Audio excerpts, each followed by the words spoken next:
Welcome to Impact the World, the show for and about creatives, changemakers, and entrepreneurs.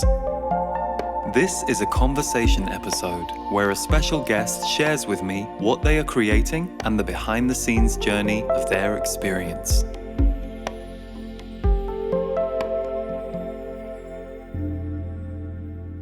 Hi, welcome to this week's episode of Impact the World. And my guest today is Chris Assaad. And this is an episode that really takes a deep dive into creativity, the creative process, and how it is a healing journey for us. Chris knows this all too well. He is a Canadian artist, writer, singer-songwriter. He has many different offerings online, including his online course, Follow Your Art, which helps empower all of us to take a creative journey in our life and to bring creativity into our life. And also, Chris has just released his latest musical album called Lion, and it's a gorgeous album. Chris and I are friends, so it was a real pleasure to get to talk to him for this conversation. And for those of you who enjoy these shows and episodes, please do head on over to Apple Podcasts and subscribe, rate, and review, because it's the best way that you can support us and the show, and we really appreciate it. Enjoy today's episode. Hi, before we start the show, I just wanted to let you know that we are about to begin my flagship annual course, Rebirth. It begins on January 19th and runs through to the 29th. So you can join anytime in that window. It's 6 live classes, and I will be channeling my guides, the Z's, and leading you deeply into your work and your life here as a creator. We can't wait to get started, and we'll put a full trailer at the end. But if you wanted to check it out, you can go to rebirth2021.com. We hope to see you there. Chris, thank you so much for being here, brother. Thank you for having me. What a joy to be with you in virtual space. Yeah, like so many of us have had to be this year. And, you know, it's funny, we were just reminiscing about when you were physically in this room with me, about 18 months ago, I think it was. But so much has happened in that time in the world and in all of our lives. But especially for you, it was so fantastic for me to witness the journey that you've had as a musician and as an artist in that time, not just in the way that you're offering workshops and online services to people who want to follow their art, to quote your Follow Your Art course, but also specifically your music album Lion, which is gorgeous, and we're going to talk about it a little bit more today. But it's really great to have you here, so thank you for saying yes. Oh, it's 100% yes, heart yes all the way. And yeah, it's always just so wonderful to be in conversation and dialogue with you. And, you know, we've shared a lot of our creative journeys in the last little while. So I feel like there's so much there that, you know, is really exciting to be able to share with a wider audience. Yeah, we've been each other's music emergency phone call on more than one occasion when you're not sure about something, or can you listen to this mix, or it's great. So one of the things that I think is most interesting about you, or one of the stories I first learned about you, is that you had a very famous quote go around the internet several years ago. And I'm going to read that quote now. The quote is, "Close your eyes and imagine the best version of you possible. That's who you really are. Now, let go of any part of you that doesn't believe it." And that's on the homepage of your website. But tell us the origin of that quote. And it's kind of a really fascinating story that it kind of went off like wildfire on the internet many years ago. Yeah, it's actually become a little bit of like a cosmic joke within sort of my inner circle, because it's probably the one thing that I've created that's really traveled and rippled the farthest. And so the way that it originated was actually it was a message to myself. It was something that I don't recall specifically if it came up in a journal entry or if I was, but it probably was, because that's usually how I write, pen in hand to paper. And then I posted it on my Facebook page as a status update, which is, what I often do when these little nuggets come through. It's like, okay, this feels like worthy of being shared. And when was that, Chris? Like, what year are we talking? Ooh, like I wish you'd asked me before because I could have checked, but it was probably somewhere around 2016, maybe, Right. Okay. Yeah. I believe. I went back to the original post. It's funny too because the original post had like 7 likes. It was like not that many people saw it. And then what started to happen was these memes started popping up, these quote cards that people create. And the first one that anyone created from this quote said, "See Assad." So a lot of people didn't even necessarily link it back to me. It didn't really get attributed to me specifically. I'd had a lot of people would say, "Oh, I just saw this quote. Was that yours? Like, did you write that?" And I was like, "Oh, yeah." And so this has continued on to this day. I still will get notifications where someone has posted. If you Google it, you'll see like tons of different images. Someone actually had these words tattooed on their body. Wow. And somebody did like a carving of it. It's on a mug. So it's like the funny thing is just that, a lot of times we create things and we want them to reach a lot of people. And when we're in that sort of really intentional mindset, often, things don't go the way that we planned. And so this was like a really powerful just reminder for me that when you're creating for your own healing, when you're creating for your own, nourishment and fulfillment, and then just allowing that to be shared, it really does have the potential to ripple out in a way that you would never have expected. And yeah, I mean, these few words, these few sentences have been shared many, many times and from very unlikely sources too. Just really always fascinates me to see how it's just kind of making its way around. So that's essentially it. That's the story. And the sort of the punchline is ultimately that now more and more it is more people are tagging me and I'm finding out about it. But it doesn't even really matter. Like it doesn't really matter. It's just really it speaks to the fact that that's something that we all go through. Yeah. That's a core pain point for so many creatives, sensitives, is just like really knowing our value and believing in ourselves. And I think that's why it struck a chord with so many people. It's so true. And it's funny because I feel like, and I know this from some of our personal sharing, but I was listening to Lion again, your album this morning, which will be out by the time this interview airs. And it's a beautiful album with so many different spiritual messages in it, which is very much the core of your work as a singer-songwriter. But the one that really kept hitting me was "We Are Enough." And in fact, Grace, one of my favorite songs, "We Are Enough," and that enoughness running through it. So where would you say you are right now as a creative force in the world around feeling like you're enough and feeling that perhaps the alignment between enough and you and your creativity? And I ask you that just because I've seen you go through a real 2-year growth arc in the last couple of years around your relationship to your creativity and your feeling of fulfillment around it. I really love that question. And I think what's interesting is that, like, had you asked me that question a week ago, the answer might have been a little different, which is really just my way of saying that it's an ongoing journey. It's like, I don't think that necessarily ever completely goes away. Uh, I think that's, there's a process of really embodying that experience of knowing we're enough, knowing, that we're worthy of good things, of blessings, of abundance, and really experiencing sort of the wholeness of who we are at a soul level in our human body. And there's a couple of things. One is that we just actually filmed a music video for the song Grace. And what never ceases to amaze me is that whenever I really actively engage with anything that I'm creating, whether it's a song or, the course that we created, Follow Your Art, there's always this sense in which I get to receive the medicine of that creation like one more time so that I'm really living it because I'm really committed to that.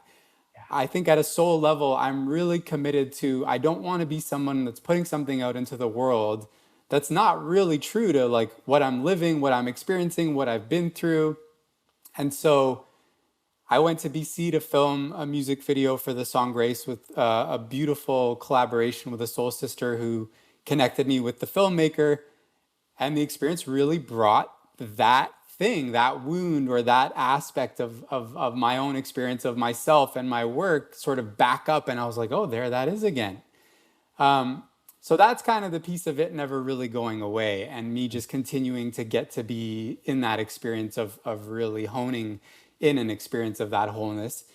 And at the same time, I can honestly say that, you know, what you are sort of observing, you've witnessed in me, has definitely, there has been a huge progression in that in the last few years with this album, with this creation.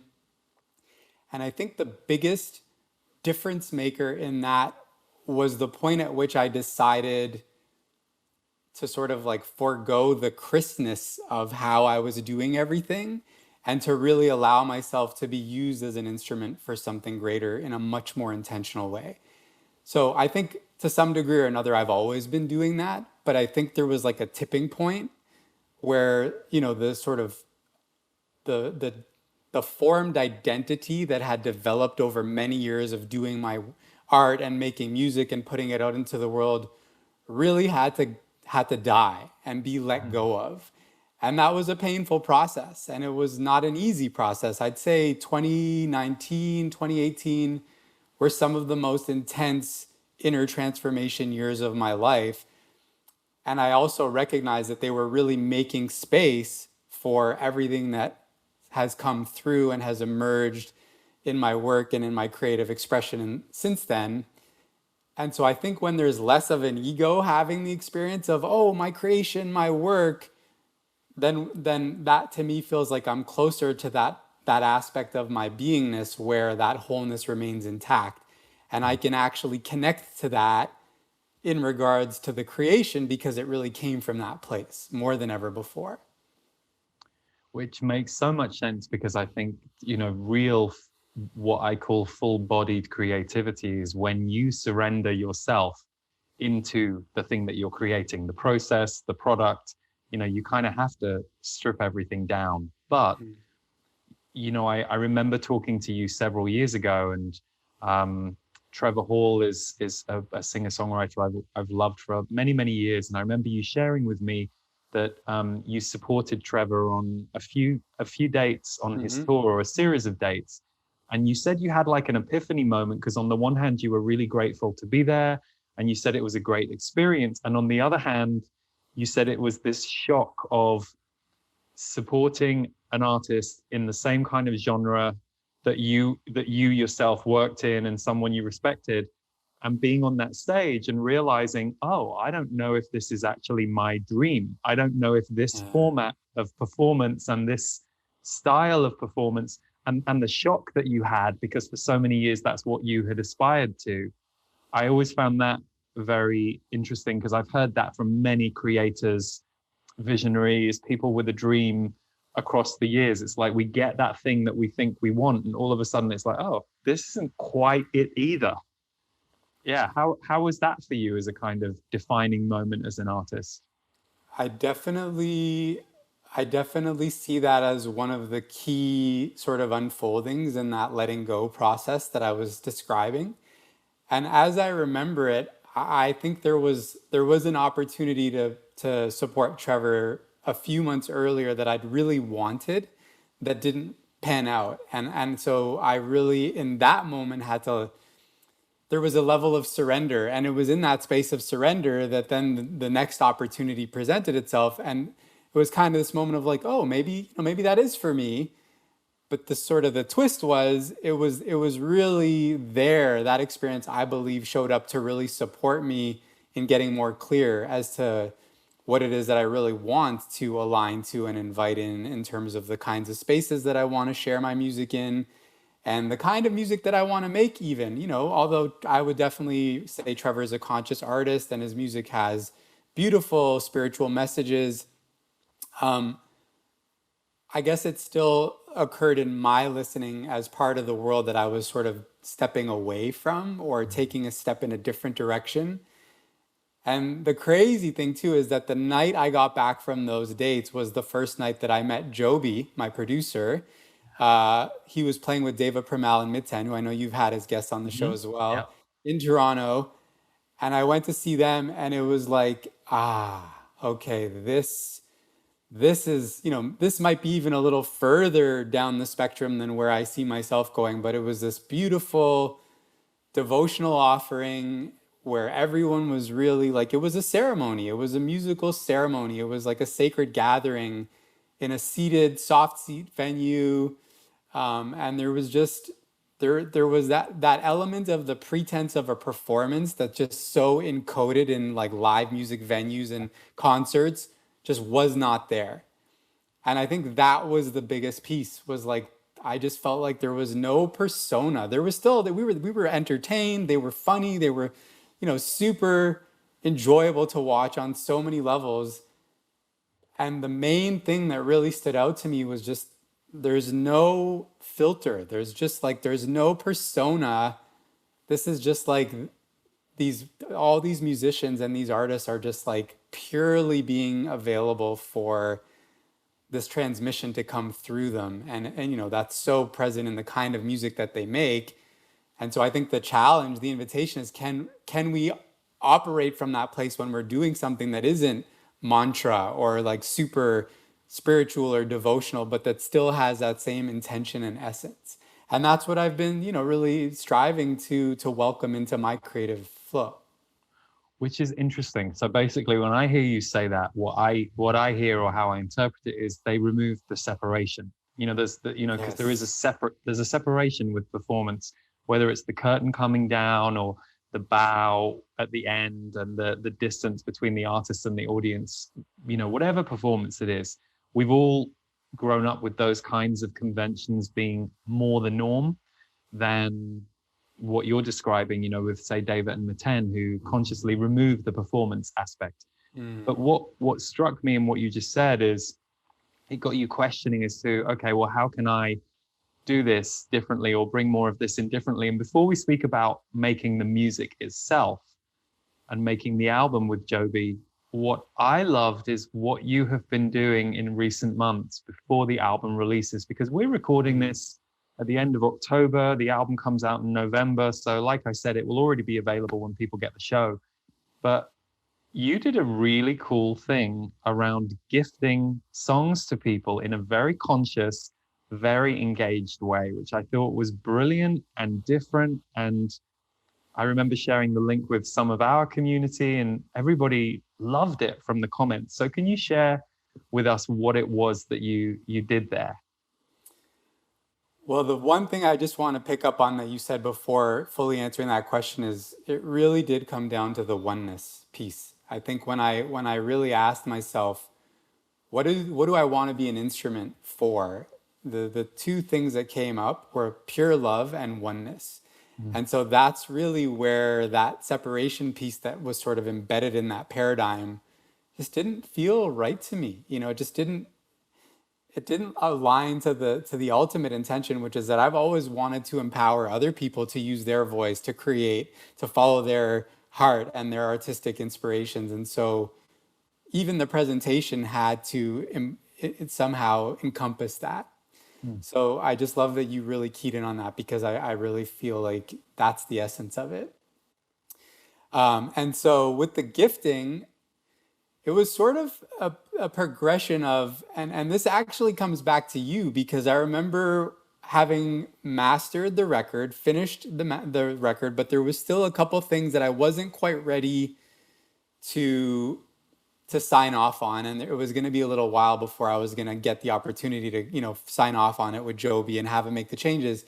And you said, well, why don't you just share it with a few people who you're close to, just so that you can kind of like start letting that energy move.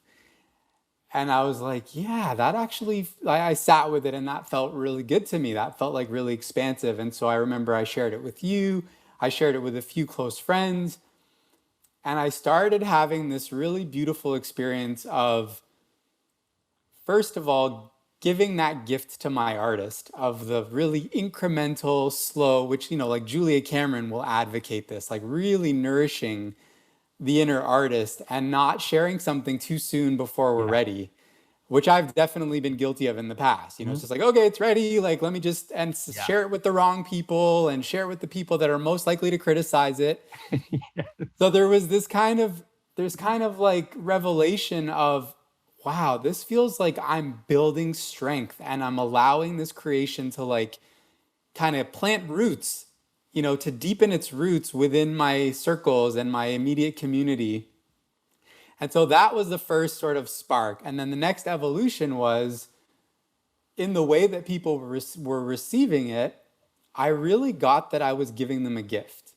Like, I really got that I've been gifted by this creation. The way that it moved through me and my experience of making it was really a gift to me. It was so much for my own healing, and we can talk about that more later. And so that started to inform the way that I was giving it to them. Because so often, and I've been guilty of this and I've been on the receiving end of this, and this speaks to that old paradigm. Artists give people music, and it's like this, please listen to my music, and there's this Mhm. expectation of, I like support it, love it. And it's like, it has that wound of not enoughness just like encoded in the exchange. Like, we're looking for people to validate our creative expression. And that really felt like old to me. And it was like, I don't really want to do that anymore. And this creation is really showing me something different. So that sort of sparked the idea of like, okay, well, I'm going to really give this to people as a gift. And I'm going to tell them that I don't want anything from them when I give it to them. Like, please don't feel like you have to give any feedback. Like, just receive it as a gift. And it was so amazing to see people just like, like this like softening of like, what, and some people would even say like, wow, that feels so good to just receive, you offering this in that way. Because so often we are being like, there's this urgency of, you have to listen to this and you need to give me feedback.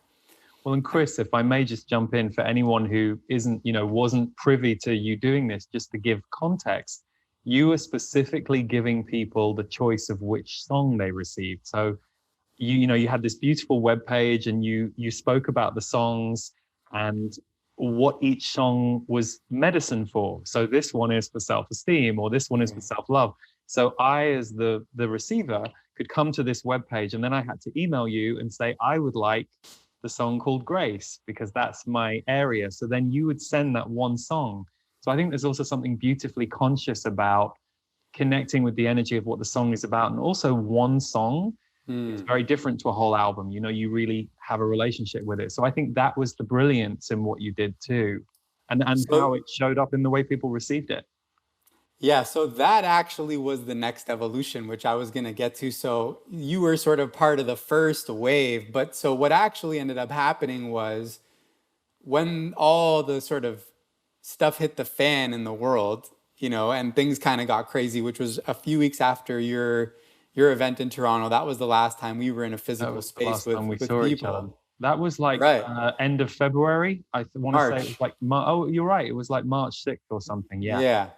So at that point, I had already been gifting the whole album to people in my circle. And then when things kind of got crazy, some of those people started reaching out to me saying, I don't know if you're aware of this, but your music is really, really relevant to Mm. what's going on right now. And I don't know what your plans are, but you need to start sharing this music like now. And of course, I was like, whoa, like I'm not ready to do that. I need more time. I need months.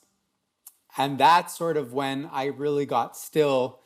And we were just about to launch Follow Your Art. And I was like, okay, this isn't the right time for that. So I just, I went back to the drawing board and I got very still for several days. I just kept sitting in the question, what can I do right now that's really going to help people? And, what's the best way that I can show up and be of service? And that's when these messages started coming in. And then that's when the idea was birthed.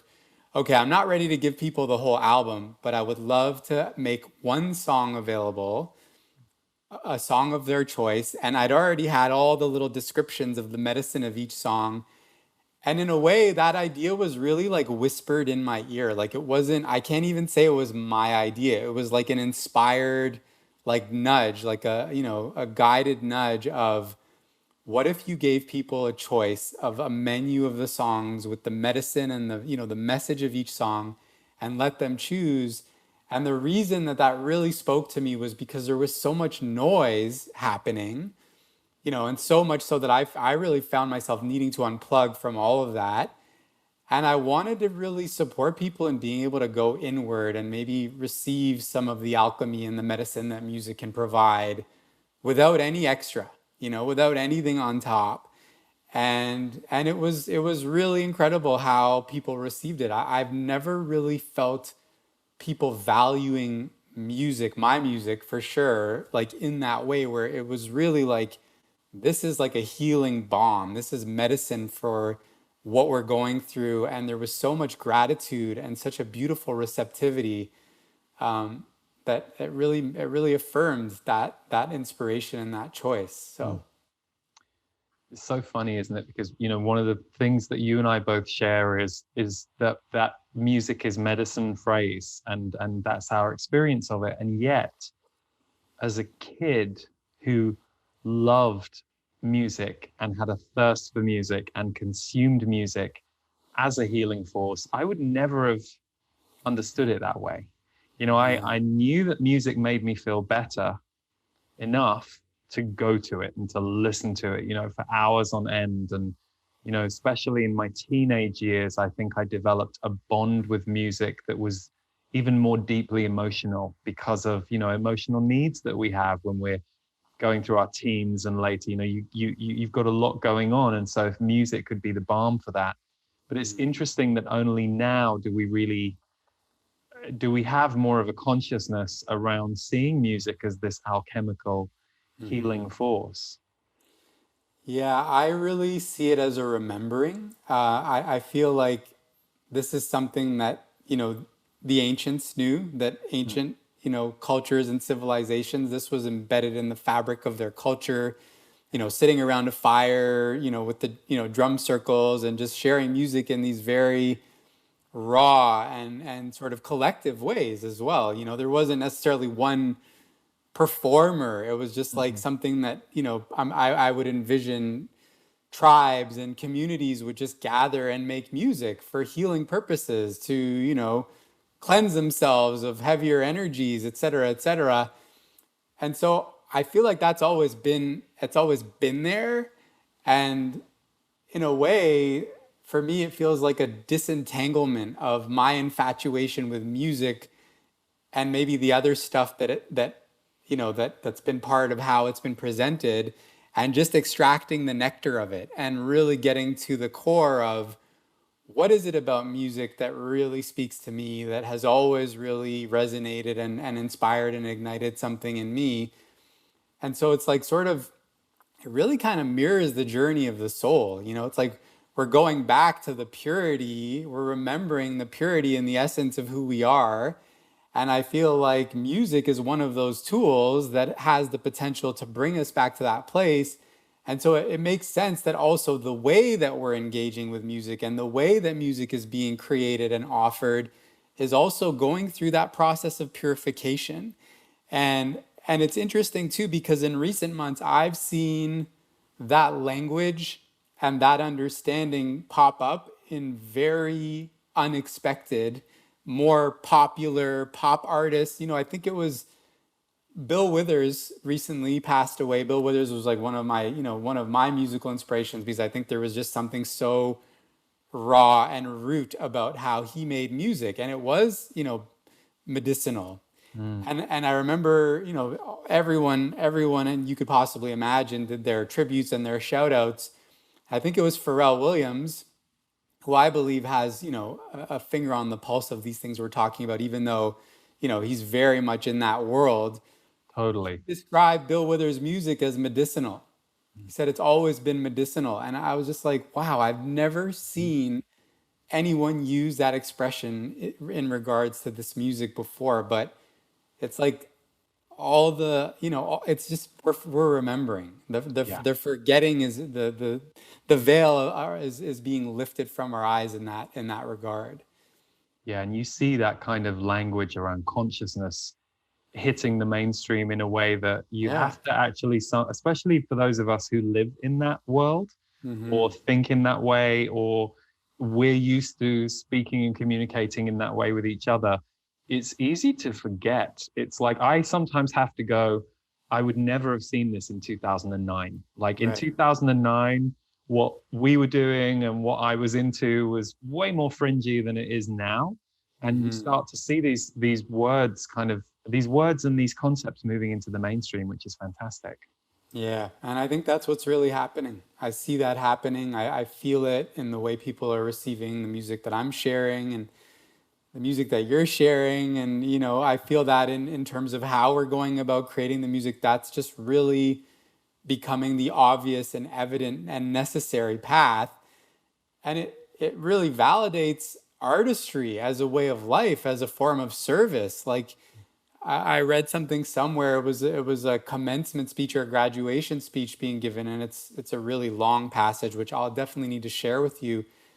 But the essence of it was that art is not meant to be entertainment. It's essential for life. It Mm-hmm. is it is medicinal. It is healing, and that is really at the core what it's about.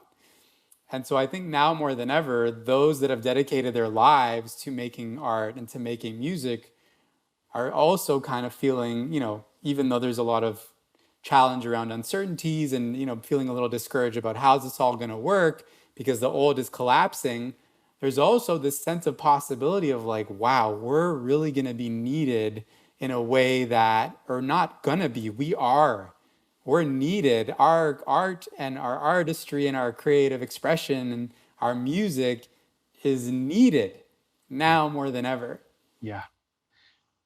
So I remember very well when you were making Lion because of the messages that I got from you during that period when you and Joby were working very intently. Mm. And there are a couple of things, and I'm because you made Lion like 18 months ago, right? It feels like it was 15 months ago. It was 15 months ago. last summer. Not this Yeah, past summer, but the that's summer right, before. last summer. So you shared a couple of things with me around that time, and I want to make sure I remember them correctly, and you can correct me if I don't. But I Hmm. remember you saying two things that hit me. Number one, you talked about the freedom that you found as a singer because you said you really, for the first time an all new level, you just held an intention before you did that vocal. Before you did that vocal, before you were in the booth, you held an intention, and that really changed the way your voice was coming out of your body. But equally, you shared a lot with me around your very visceral experience of it was a very different Chris making this album to the identity of the Chris who'd made the previous music, and you were really aware of it. And it was just this. There was a surrender to the process, like you immersed yourself in the Hmm. creativity at an all new level. So Hmm. correct me if I've got either of those things wrong, but I wondered if you could share a little bit about how you arrived at that point. Because if I was listening to this or watching this show, and I'm like, oh, that sounds good. Because I think, anyone who creates or is working towards something always wants to be adding more to it or exploring more or letting more layers in. How did that process happen for you? Like, what got you there? Well, I really believe it was sort of like this divine orchestration, and I love that you're inquiring more into that because you did have it right, and yet there was so much pain. There was so much intense alchemy that had to happen leading up to during the creative process. So I'll share sort of the key highlights. You might remember this too, that not long before I arrived at Joby's studio, I had gone to Australia to do some events around Sensitive Soul, which was the last song I put out. And that was sort of the first song in this new wave of my intention to just be used as an instrument and to create more music for the journey kind of thing. And as soon as I arrived in Australia, I lost my voice. Like inexplicably, my voice was just gone. And I was there to do these shows and I was able to do them, but it was really like confronting and a lot came up for me around, who am I without my voice? And so my voice was still very much healing when I arrived at Joby's, and I'd been through quite an intense few months of just personal turmoil and turbulence, and I did not feel ready at all for, to make an album or to create anything for anyone else. And so in a way, it was kind of like by necessity that I was just so like on my knees in full surrender, and I had no choice but to just a really make it about my own healing. Like it was like, okay, I really need to, I don't know what this is going to become. I don't know who this is going to be for, but I've booked this time with this, this amazing producer who I've been dreaming of working with. I'm here and I'm just going to receive the gift and the medicine of this experience for myself first and foremost. And, Joby, as soon as I arrived, he said, I want you to treat this like you're on a vacation from the rest of your life. I want you to just we're on retreat now. So, and that's kind of the luxury or the gift of the way that he works, because in the past, I would have done, a couple sessions a week and recorded over a span of several months. Whereas this was like, we're together for 2 weeks and then another week, a month later, fully just immersed in the process. So in a way, it's not like I really, I didn't design it that way. I think my participation in it it comes back to that intention that I spoke to, which was, I just want to be used as an instrument for the highest good. I want to be an instrument of love and oneness. And at the time that I really started aligning to that, I was even saying, if it's not going to be music, I'm okay with that. Like whatever it is, And it was like, the message that I kept getting was, no, it is music, but it's just you making music in a different way than you've been making it in the past, which is what we were speaking about with, going on tour and having that experience and then coming back and experiencing Deva and Miten and all that stuff. So I feel like the stage was set. And then it was really this thing of constantly reaffirming that intention in the little moments where my ego or my critical voice would come in, because my voice wasn't at 100%, and it was like it almost had to be that it was coming from somewhere greater, that didn't matter. And it was so interesting because Joby would say, dude, you sound amazing to me, like I don't hear anything. And I was like, but my voice doesn't, it feels, and like there was so much turmoil, but I just kept having to say, please let me just be used as an instrument. Every time I would approach the microphone, or, he had me playing instruments on the record that I've never played before. He would just put a drum in my hand and say, okay, this is what we're doing. And I'd just be like, I was so in it. And I just had no choice but to just keep coming back to that mantra. And the last little thing that I'll share is the last song that I wrote for the album is called Trust and Surrender. Which very much connects to a lot of, these themes that were really present in my life. And it was sort of this wink, this sort of wink from above, that every session we had, for some reason, he always had to open Trust and Surrender at the beginning of the session. Like there was always some new instrument that we got a file for. And so the session would always start. And that was like my mantra for the whole process, was just like, I'm in full trust and surrender. I'm just going to allow myself to be used as an instrument, however good it is. It's not my business to be the judge. Yeah. And that was really healing. That was extremely healing. And I think that's what really translated to what I shared with you in those messages of, I don't feel like I'm in the same experience of being in the creative process that I've ever been before. This feels new because it's actually less Chris, or less of that old Chris, and more of something that feels really ineffable, that I'm being blessed as it's happening, and I feel more out of the way.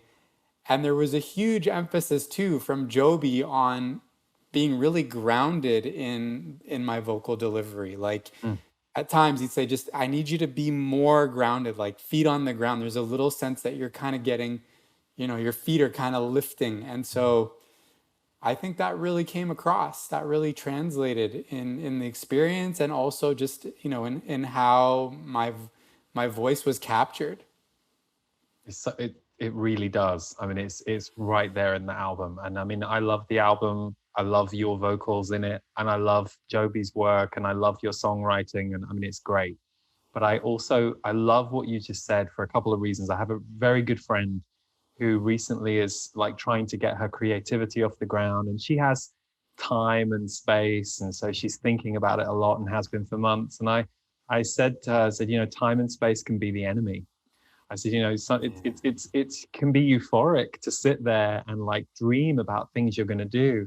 I said, but there's nothing like having your feet held to the fire and just having to get Mm, on with it.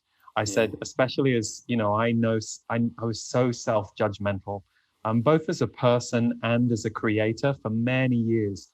And one of the gifts of just constantly creating and Mhm. creating to order and on a schedule is you don't have time. Like you don't have time to get all up in the weeds, but you also, I think you said something that I think we have to remember, which is what we're creating when we want to share our creation with the world, it isn't always going to be for us. Mhm. Like I've learned that lesson that there are songs on albums I've put out that were always the ones that I was like, oh God, we should have mixed that more. We didn't, I wish I'd just changed a few lyrics. We didn't really take the time with the vocals.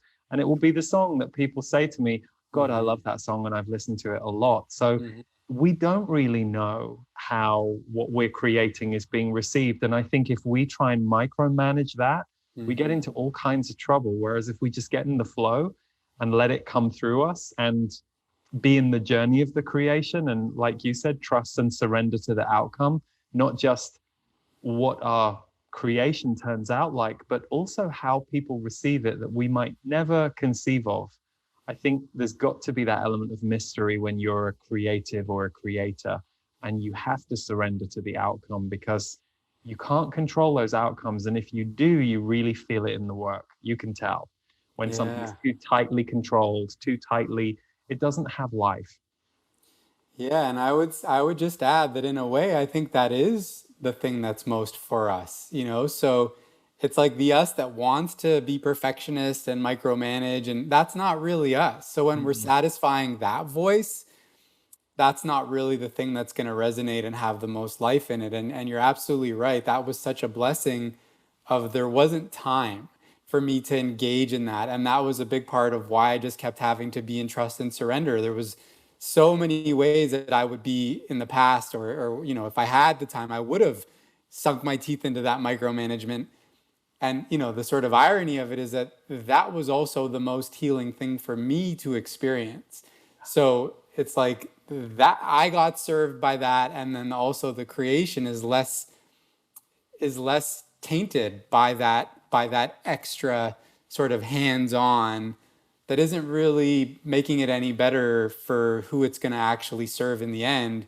It's just making it better for something in me that really just needs to heal. yeah. So, speaking of the art of art, Chris, Mm. tell us about Follow Your Art. What is it and why did you create it? Well, Follow Your Art is a 5-week journey through the creative process, through the ins and outs. I would call it like a map for anyone who wants to embark on the creative process. That is the distilling down of all the things like what we just talked about that I've sort of witnessed in my own journey, discovered along the way that can sometimes get in the way of the joy and fulfillment that are inherently a part of why most of us lean into wanting to create anything in the first place, because it usually starts with some pure inspiration, some pure spark, and then the deeper we go, the more we realize, oh, this is actually also going to be a healing journey. And I'm going to learn a lot about things about myself that maybe I didn't really know or didn't see were there. And so, really creating that context for the creative journey and offering people a container in which they can navigate that alongside others, and also where I can share what I've learned. Um, and the other reason why is because you, Lee Harris, told me that that would be a good idea. Um, I think it was something along, well, we were having some conversations while I was at the studio, and I think you said, I feel like it'll be really important for you to create some work around and some conversations around what you've gone through in bringing this creation to life. And that was sort of a seed that eventually emerged in what if, because these songs, the songs on this particular record, are so much the fruit of my going through my own creative process. And a lot of the feedback I started receiving was that that's exactly what it was doing for people. It was Mm, really giving them like the codes, if you will, or the activations, and supporting the alchemy that was really going to allow and support their creative expression. And so essentially what we did is we took the songs and we paired them with this sort of 5-week journey and this content, which are all the like sort of key lessons that I've gathered over the years of, following my art, following my heart. And that's essentially what it is. It's a music medicine journey. So the music is a part of the content, and it's a huge part of what really helps the energy and the sort of shamanic element of the experience to really unfold for people, as well as the content, which is just more, distinctions and insights and teachings that can really support people in having a more enjoyable experience of following their art and bringing something into the world. So that's essentially what it is. that's And we great. launched it. We launched it shortly after the song gifting thing that you and I just spoke about. And we've done one round of it with a group of people that we went through it with, sort of beta tested it and worked out some of the kinks. And we're probably going to be doing, most likely going to be doing another round around the time that this comes out in the beginning of 2021. Great. So that's something that I could check out at your website. Well, Chris, I have conveniently forgotten these conversations, but I'm always happy to know that I'm giving people jobs. I love putting people to work. It's one of my things. You're a Um, catalyst. You are a catalyst. You're like an idea whisperer, like I think you might have even said something to the effect of music medicine journey. Like mm, it was, and it's always said that we get divine guidance and communication through the people in our lives, the people true. closest to us. So you are 100% that, and I'm so grateful that you planted that seed and gave me that nudge because it definitely like steered me in that direction, Oh no, opened that's me to that great. I idea. loved watching it happen because Mm. I'd forgotten that conversation, but I just loved seeing you do it. And again, one of the things I do love about social media is the fact that, yes, there's lots of things we could say about it that are problematic, but and specifically certain platforms, I guess. Mhm. But I love seeing people's voices, because if you think back 20 years ago, we didn't hear what people thought. And I know the joke might be like, I don't know if I need to hear what Yeah. everybody thinks about this, but I think I love seeing the voices and that people get to share about their experience, and we do get to hear from each other a bit more. And in these kinds of things that you have, like follow your art or something else that someone has a conversation, or I don't know, I just love seeing that process, the sharing. Hmm. So Yeah. I have another question for you. Well, there's two more questions I had for you before we wrap up today. But firstly, I want to say on your website you have this great thing on the writing pages called wordsmithery, and you break that down as the craft of weaving words together to make something magical. Or you've found that description online, and I thought that's so so beautifully put, that great wordsmithery weaves words together to make something magical. And having been a reader of your writing in many different forms over the years, that's definitely a gift you have. When did you know that you were a good writer, specifically with words on the page? Hmm. Well, I think with everything, there's different stages of receiving that ability, just like tying it into what Yeah. we've been talking about. So, I mean, I know I would write probably very bad poetry when I was when I was a Mm, teenager, and at the same time, I think I was always told, you have the gift of the gab, and that's sort of why I gravitated towards, a professional career in law before I discovered music and creativity, and sort of had more of a spiritual awakening to a wider picture of what I wanted my life to be about. And I think in an interesting kind of way, that also that chapter in my life, and being really in the study of how words are used and how language is used, and the specificity of articulating an idea or a thought or an argument in a very specific and well-crafted way in the practice of law was an initiation for the writer in me. And then I'd say the real sort of arrival moment was almost a decade ago. I started reading blogs. I was a huge fan of inspirational writing, self-help books. My bookshelf is full of self-help books and personal development texts, Eckhart Tolle and whoever else, you name it. And I started just kind of seeing this culture of short form inspirational messages being shared in blog form. And I just thought to myself, I can do this. I feel like I can do this. And it wasn't long before I was given an opportunity. I connected with a guy named Mastin Kipp, who had a platform called The Daily Love. And we started chatting, and very early on in our chats, he said, "Do you want to write for the site?" And I said, "I would absolutely love to."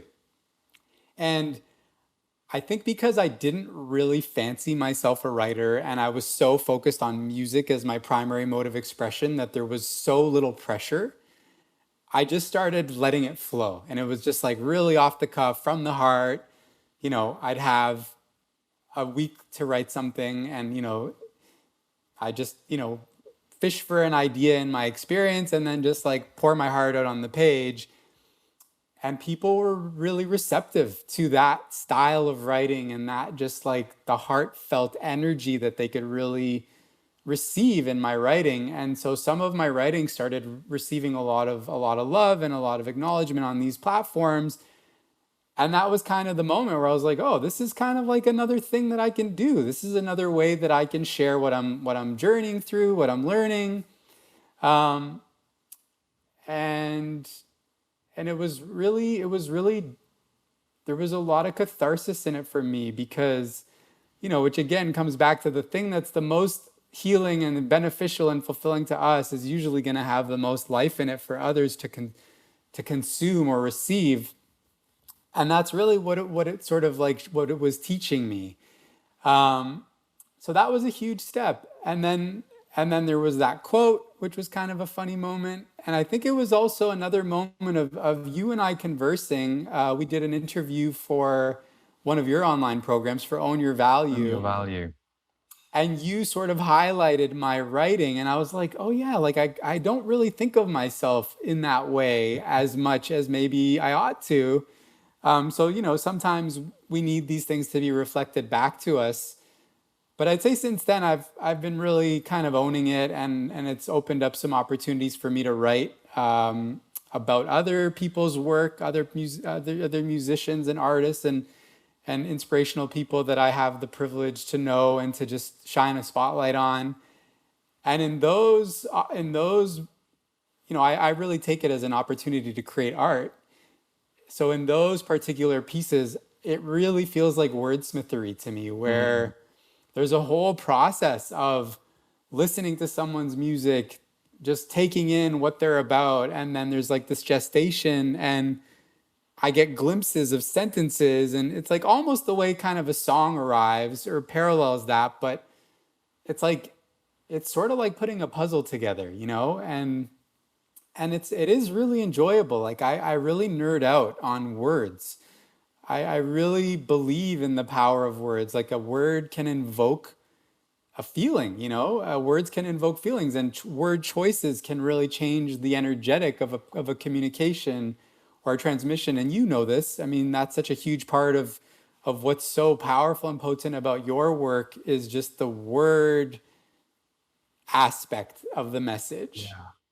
Yeah, but it's funny. I think one of the reasons I love reading your writing is I know that for me, the words come through the voice. Like for me, it's either spoken or sung or but for, there is something about reading a piece of Mhm. writing by you or by anyone else who has that wordsmith thing, because it does feel like a magic. It's kind of like reading a piece of music.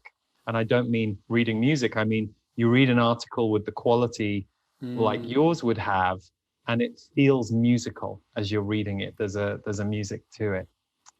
Well, So this will make my parents very happy because it affirms my going to law school and getting that getting that piece of education I think has really served my writing. So what do thank you they for think saying of that. what you do? They are so supportive and That's they're wonderful. so sweet about it, and our families are our most immediate mirrors and reflectors, and I think as I've gone on the journey of really owning and embracing what I do, the reflection is just one of pure love and support, and they're so proud and they're so sweet, and how they want to share it with their friends. And of course there was the in the natural sense of concern and worry initially when I started going down this road and there was no precedent for that, and they just wanted to make sure that I was going to be provided for and also valued in the way that they value me. uh, and there's a question of like, is that going to be available if he goes down this path? But I think the more they really see how this path has served me in my growth and development and also what I've created, they're super supportive, and they've supported my artistic journey on so many levels. So Hmm. I'm very fortunate for that. Chris, there's been so much goodness in this conversation. And I think for anybody who is into creativity or is perhaps wanting to become more creative, I think there have been so many things that you have said and shared that would have pinged in people's minds: aha moments, clarity, self understanding. But because we're about to finish our conversation, I wonder, are there any tips or words of wisdom that you would give to somebody who has watched or listened to this show and is feeling like they've enjoyed the creative conversation and is kind of going, oh, I wish I think I need to get my creativity up and running a bit more, or maybe I need to surrender to it a bit more, or maybe I need to dive into it and see what creativity is there for me. Do you have any words of advice or wisdom for people who are feeling the pull towards deepening their creative life? Mm. What comes to me immediately is just to, and I think it's been, the writing has been on the wall of this conversation. I think it's been woven throughout everything that we've been talking about. But I think there's this notion that, creative expression or any particular art form is for the select few. And that, there's this distinction of like capital A artists. Mm, And I really truly believe that there is an artist within everyone, and that it is our birthright to discover what that artistry and that expression and that gift to the world is and will be. And I think the thing that perhaps isn't as obvious to some people when they contemplate that exploration is the realization that going on a creative journey is a healing journey. So it's an opportunity to meet ourselves and to really take a journey towards the embodiment of the inherent wholeness that we all have and are at a soul level. And so, if for no other reason than that, I would say if you feel called to explore that through the lens of creative expression, then absolutely 100% do it, because that's essentially why I've dedicated my life and chosen this path to creative expression and artistry, because it really revealed itself as the quickest way, the most exciting and rich and colorful way, and the way that just called to me most, that I wanted to navigate my healing journey and my journey home to my own wholeness.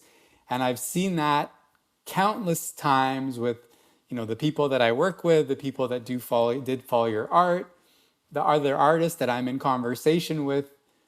that we're all going on that healing journey one way or another. And what better way to do it than to bring some beauty into the world, to use our voices, which are our God-given instruments, to express our uniqueness, and to just, add to the tapestry of life with that unique flavor of expression that only each of us can offer, while healing ourselves in the process. Like what better way would there be than that? I can't think of any.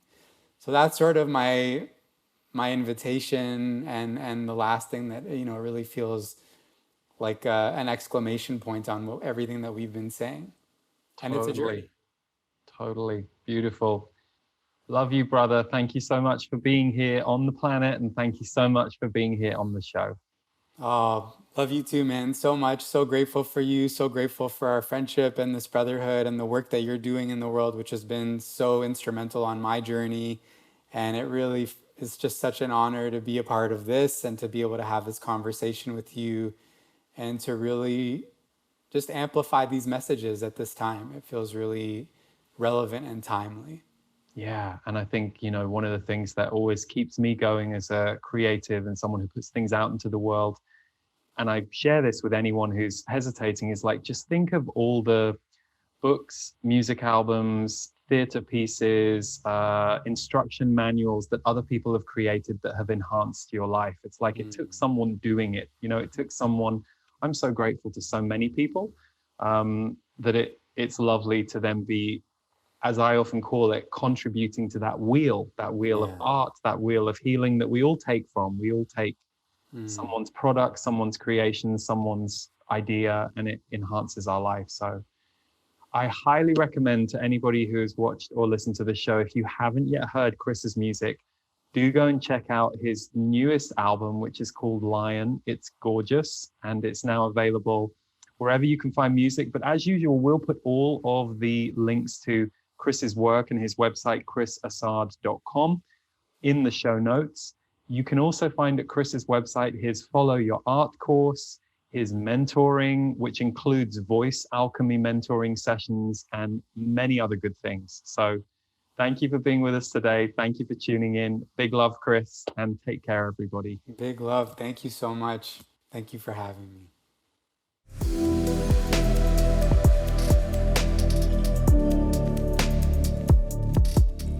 Rebirth has been an annual transformation program that I and my team offer every January for the last 4 years. This year, Rebirth 2021 will be quite different to prior years because 2020 was very different to prior years in general as a whole for all of us. So a couple of things came to me for Rebirth 2021. I wanted to deliver all of the modules live. Prior years, we have done a lot of pre-recorded material, but this year, everything will be delivered live, and then there will be full replays available within 24 hours of the live broadcast. My guides, the Z's, are going to be a huge part of this year's Rebirth. We held transmissions in August, and it was an incredible experience, and it was allowing my guides to bring through the next level of information. And one of the themes that they have talked about for 2021 and beyond is us becoming more creators of our lives. They're talking about how we create our lives every day through our energy, and also how we can take different actions to animate our sense of purpose, our sense of connection to life, but also the life and the world that we're creating right now, and how important that is in the years to come. So Rebirth 2021 will have that focus as its main theme, next level creation. And then across each broadcast, we're going to look at creating from a metaphysical and a grounded standpoint. Stephen Washington will again be bringing his work to Rebirth. So there will be a module called Activating Your Creative Body. And as soon as you sign up, you will receive the channeled audio MP3 and sound healing, which is called Creating Through Chaos and Being Here for Love. We can't wait to get started with you. The program begins on January 19th, and you will have lifetime access to the material once we have finished on January 29th. So if you're looking for a rebirth or to up-level your way of creating in your life, we would love to have you join us for Rebirth 2021. You can visit rebirth2021.com or my website leeharrisenergy.com for all the details.